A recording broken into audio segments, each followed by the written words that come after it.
Welcome to the GCSE Maths Advantage.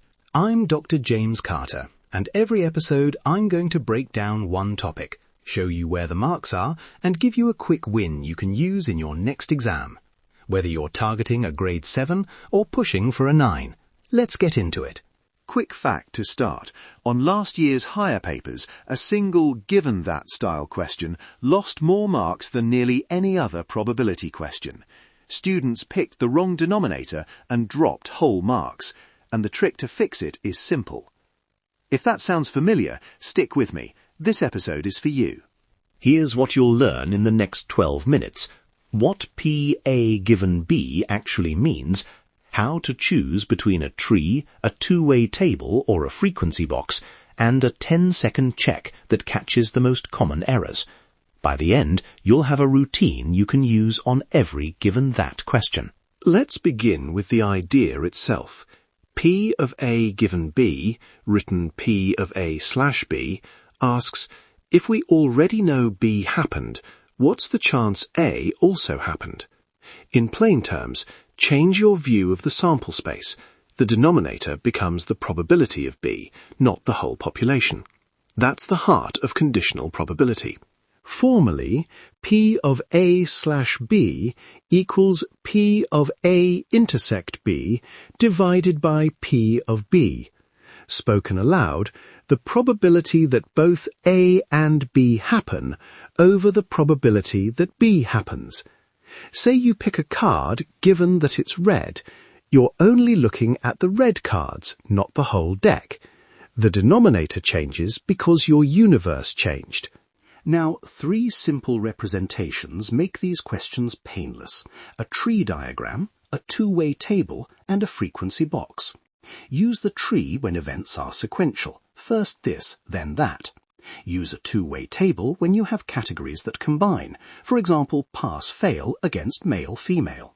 Use a frequency box when the question gives percentages or you want whole number counts. It's fast for exam checks. Why pick one over the other? Trees are visual and show branches clearly, but can get messy with many branches. Tables are brilliant when you need to find P of A and B by looking at the intersecting cell.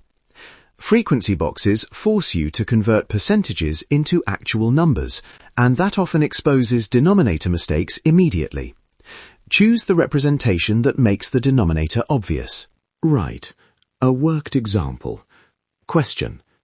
In a year group, 30% study French and 60% study German. Of the students who study French, 40% also study German. Given a student studies German, find the probability they also study French. Let F be studies French and G be studies German. We want P of F given G. Step 1. Translate the words into probabilities. We're given P of F equals 0.30, P of G equals 0.60, and P of F given G is what we need, but we're also told P of G given F equals 0.40 because 40% of French students also study German. Use the formula P of F given G equals P of F intersect G divided by P of G. We don't have P of F intersect G directly, but we can find it from P of G given F equals P of F intersect G divided by P of F. Rearranging gives P of F intersect G equals P of G given F times P of F equals 0.40 times 0.30 equals 0.12. Now substitute. P of F given G equals 0.12 divided by P of G, which is 0.60. So P of F given G equals 0.12 divided by 0.60 equals 0.20, or 20%.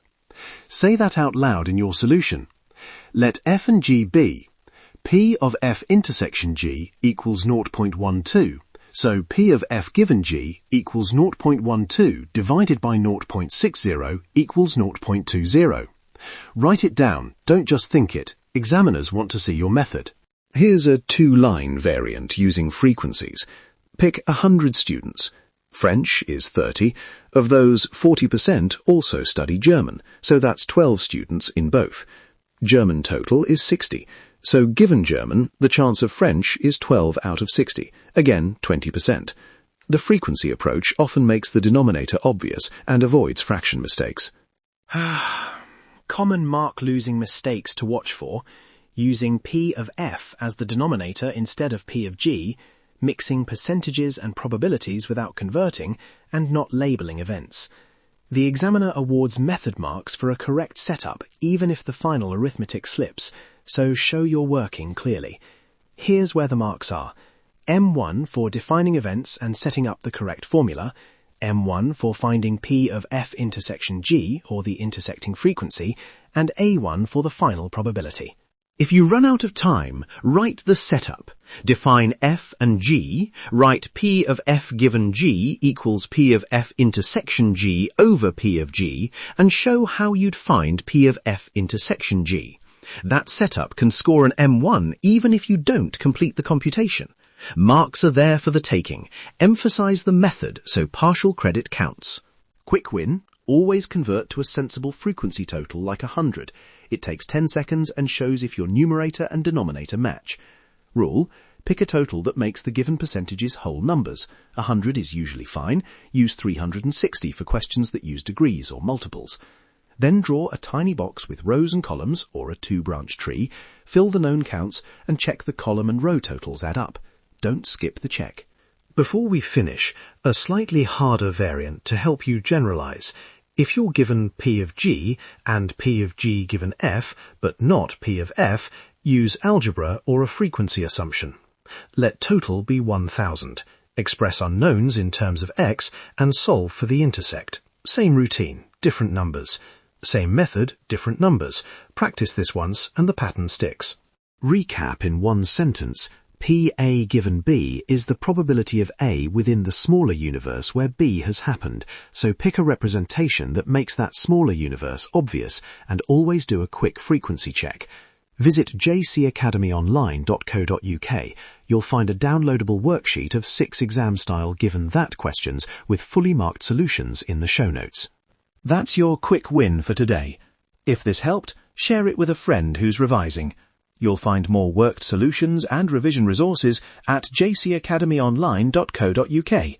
Until next time, trust the process and nail that exam. Stay curious.